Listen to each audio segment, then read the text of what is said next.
it's open statewide as well. We So- need more attention on those. And you need more people. Be able to handle all that. We could always use more people, absolutely. So with this effort, we're working a lot through third parties.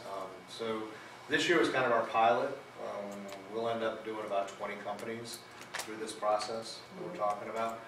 I've got on the docket now, we did the funding request for next year at their request to double it. So I'm going to go to 45 companies, at least do the assessment, and then 35 to try to help mitigate whatever comes up.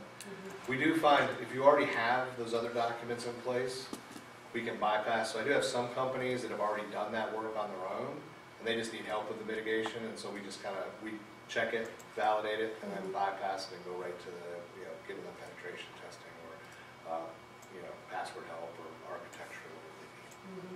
Is there anything in place too to kind of help detect if a breach has been made? Because I know like there's a lot of times a breach of security's been, it's happened, and years later you're still unaware. Yeah, that's a part of your whole incident response plan. So as you go through that, you have to have that control in place that says, I can recognize a breach, because once you do, you have 72 hours to report everything. So, so that, you may or may not have that, so you may want to engage somebody to do some ongoing monitoring of your network to surface those things out. Yeah. There are tools that you can load on your networks that will automatically monitor and will flag you if something has happened. But that gets to the how you manage it, what your policies and governance are for your information. So then you have to have an IT department for your small business. Yeah, absolutely. Or you got to find. And we wonder why the government has prices that keep going up, and it is a $600 total. Because of all the stuff you've got to have in place to make it happen. It's always an interesting discussion when you have it, when the owner is the IT department. Well, exactly. Because you got 20 employees, and this is what I do. Right, yeah. So, we've had two that I know of that are husband and wife teams, and for some reason the same guy's working with both of them, and he said he feels like a marriage counselor every time they have a conversation, because they're arguing about, why, I told you we should have bought that, we should have bought this, and then they're arguing about whose fault it is and everything's messed up. For $2.50 an hour, I will pose as a marital counselor. Have your significant other convinced that you were wrong. When I did the SWOT analysis, I got a husband and wife that I'm working with, and one of the disadvantages or weaknesses was owners don't always agree. I'm thinking, well, that's almost a strength, but let's just, we'll go with that, That's right. And then as soon as he said that, because he said it, she said, I disagree with that. And the war was on. Prove my point, right? So, yeah, it can be complex, but we try to simplify it to the easiest way, right? The government will tell you that their intent is not to add layers of cost. They don't want you to go out and have to hire IT people. Sure. They want you to do this in the cheapest way possible. So find ways to segment it or segregate it, find other ways to deal with it. But in the reality of it, most people end up outsourcing to somebody to do the IT portion of it so that they can manage it. And we work with a bunch of different third-party vendors, and we can help you with different things like that. But we also, just so you know, we will not force you to give up somebody. If you're working with somebody already, we can work with them and qualify them to do some work as well. We've done a lot of that down here in this region.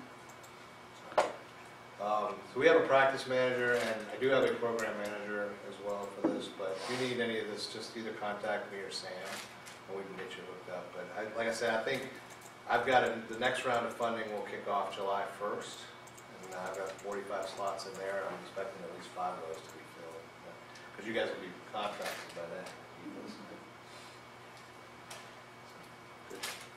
I want to take Questions? word about this back to Northern Virginia, too. What's that? I want to take word of this back to Northern Virginia, too. Yeah, we're actually, Did you say what? they're I think, participating with PTAP up there at George Mason. They've got some events coming up. I guess there's a General Dynamics up there that is doing some presentations, and so we're doing some work with them as well.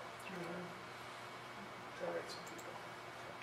When did the NIST standard and the DoD standard for all this hit?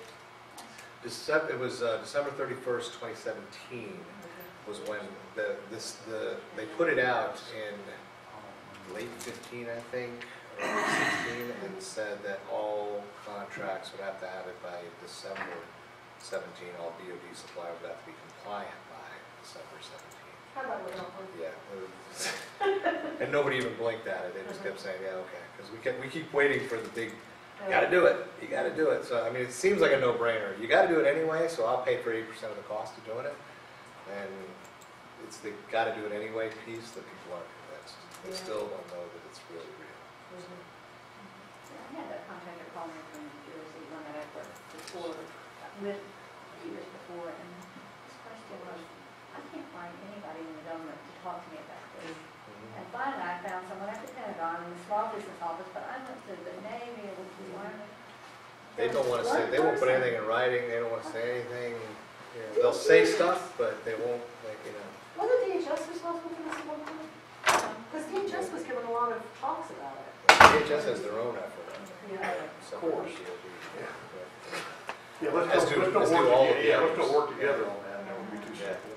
So, anyway, so that is the cybersecurity and DFARS things. When you hear the DFARS requirement, it's controlled unclassified information, managing to this NIST standard, 110 different controls. That's the short version of it. And we can help you figure that out. Okay, thank you so Good. much for doing that. Okay, so, let me tell you what I would like to do, and then you can tell me what you want to do. Oh, yeah. I